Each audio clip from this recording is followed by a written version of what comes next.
Book 2, Admonitions Concerning the Inner Life IV.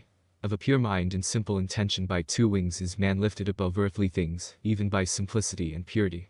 Simplicity ought to be in the intention, purity in the affection.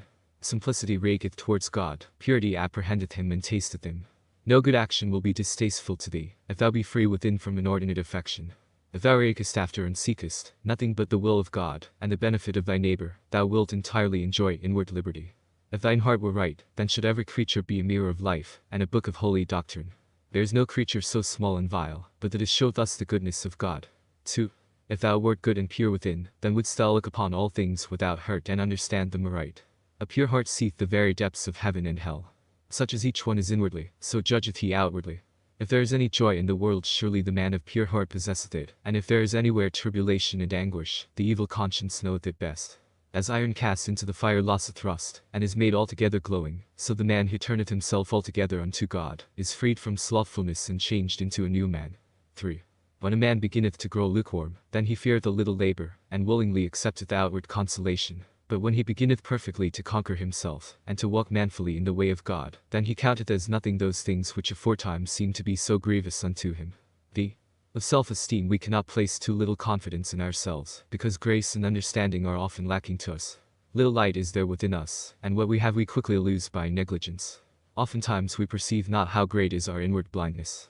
We often do ill and excuse it worse. Sometimes we are moved by passion and count it zeal. We blame little faults in others, and pass over great faults in ourselves. Quickly enough we feel and reckon up what we bear at the hands of others, but we reflect not how much others are bearing from us. He who would weigh well and rightly his own doings would not be the man, to judge severely of another. 2. The spiritually minded man putteth care of himself before all cares, and he who diligently attendeth to himself easily keepeth silence concerning others. Thou wilt never be spiritually minded and godly unless thou art silent concerning other men's matters, and take full heed to thyself. If thou think wholly upon thyself and upon God, what thou seest out of doors shall move thee little. Where art thou when thou art not present to thyself? And when thou hast overrun all things, what hath it profited thee, thyself being neglected? If thou wouldst have peace and true unity, thou must put aside all other things, and gaze only upon thyself. 3. Then thou shalt make great progress if thou keep thyself free from all temporal care. Thou shalt lamentably fall away, if thou set a value upon any worldly thing. Let nothing be great, nothing high, nothing pleasing, nothing acceptable unto thee, save God himself or the things of God. Reckon as altogether vain whatsoever consolation comes to thee from a creature. The soul that loveth God looketh not to anything that is beneath God.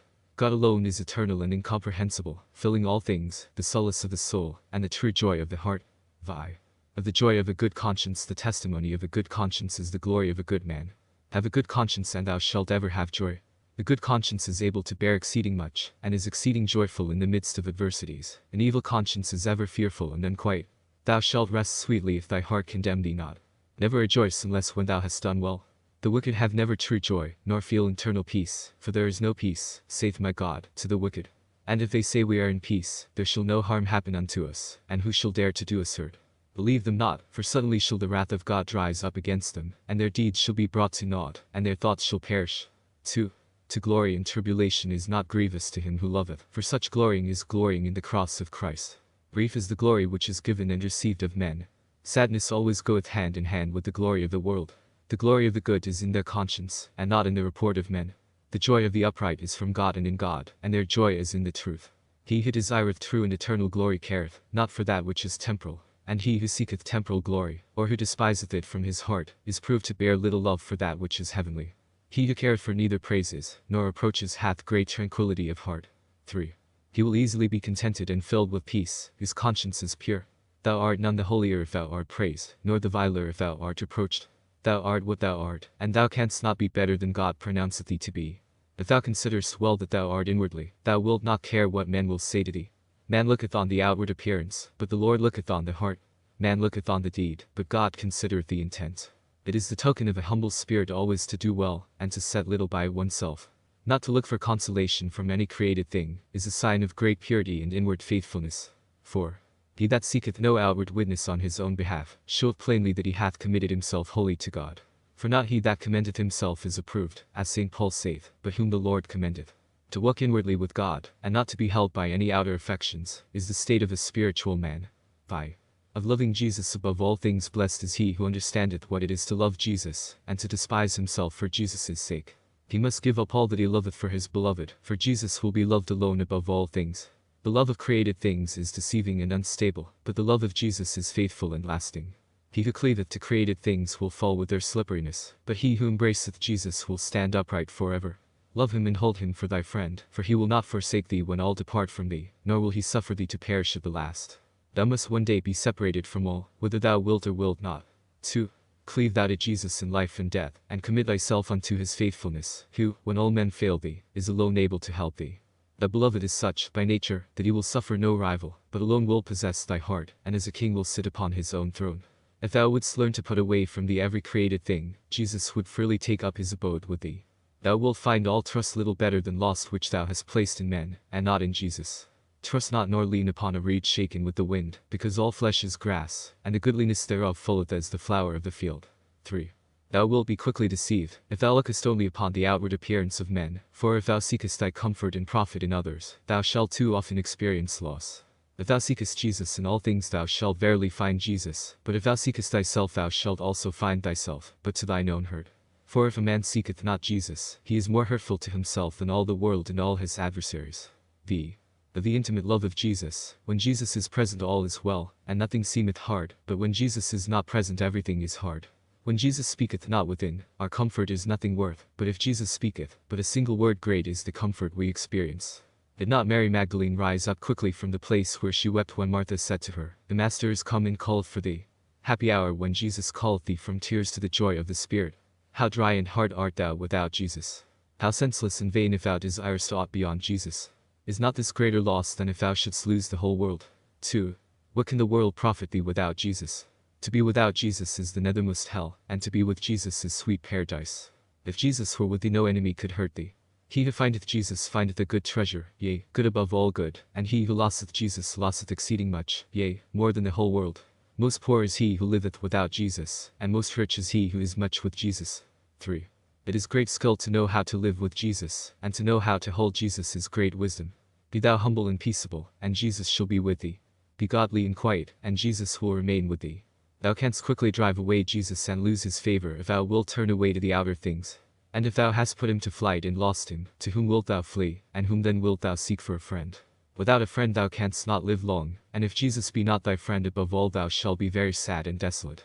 Madly therefore doest thou, if thou trusteth, or findest joy in any other. It is preferable to have the whole world against thee, than Jesus offended with thee. Therefore of all that are dear to thee, let Jesus be specially loved. 4. Let all be loved for Jesus' sake, but Jesus for his own. Jesus Christ alone is to be specially loved, for he alone is found good, and faithful above all friends. For his sake and in him let both enemies and friends be dear to thee, and pray for them all that they may all know and love him.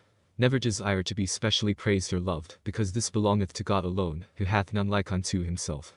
Nor wish thou that any one set his heart on thee, nor do thou give thyself up to the love of any, but let Jesus be in thee and in every good man. 5. Be pure and free within thyself, and be not entangled by any created thing.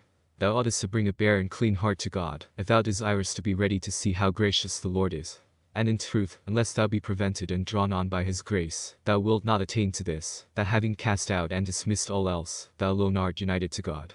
For when the grace of God cometh to a man, then he becometh able to do all things, and when it departeth then he will be poor and weak and given up unto troubles. In these thou art not to be cast down nor to despair, but to rest with calm mind on the will of God, and to bear all things which come upon thee unto the praise of Jesus Christ. For after winter cometh summer, after night returneth day, after the tempest a great calm. X. Of the lack of all comfort it is no hard thing to despise human comfort when divine is present. It is a great thing, yea very great, to be able to bear the loss both of human and divine comfort, and for the love of God willingly to bear exile of heart, and in naught to seek oneself, nor to look to one's own merit. What great matter is it, if thou be cheerful of heart and devout when favor cometh to thee? That is an hour wherein all rejoice. Pleasantly enough doth he ride whom the grace of God carrieth. And what marvel, if he feeleth no burden who is carried by the Almighty, and is led onwards by the guide from on high. 2. We are willing to accept anything for comfort, and it is difficult for a man to be freed from himself. The holy martyr Lawrence overcame the love of the world and even of his priestly master, because he despised everything in the world which seemed to be pleasant, and for the love of Christ, he calmly suffered even God's chief priest, Sixtus, whom he dearly loved, to be taken from him. Thus by the love of the Creator he overcame the love of man, and instead of human comfort he chose rather God's good pleasure. So also learn thou to resign any near and beloved friend for the love of God. Nor take it amiss when thou hast been deserted by a friend, knowing that we must all be parted from one another at last. 3. Mightily and long must a man strive within himself before he learn altogether to overcome himself, and to draw his whole affection towards God. When a man resteth upon himself, he easily slippeth away unto human comforts. But a true lover of Christ, and a diligent seeker after virtue, falleth not back upon those comforts, nor seeketh such sweetnesses as may be tasted and handled, but desireth rather hard exercises, and to undertake severe labors for Christ. 4. When, therefore, spiritual comfort is given by God, receive it with giving of thanks, and know that it is the gift of God, not thy desert. Be not lifted up, rejoice not overmuch nor foolishly presume, but rather be more humble for the gift, more wary and more careful in all thy doings, for that hour will pass away, and temptation will follow. When comfort is taken from thee, do not straightway despair, but wait for the heavenly visitation with humility and patience, for God is able to give thee back greater favor and consolation. This is not new nor strange to those who have made trial of the way of God, for with the great saints and the ancient prophets, there was often this manner of change. 5. Wherefore one said when the favor of God was present with him, I said in my prosperity I shall never be moved, but he goeth on to say what he felt within himself, when the favor departed. Thou didst turn thy face from me, and I was troubled.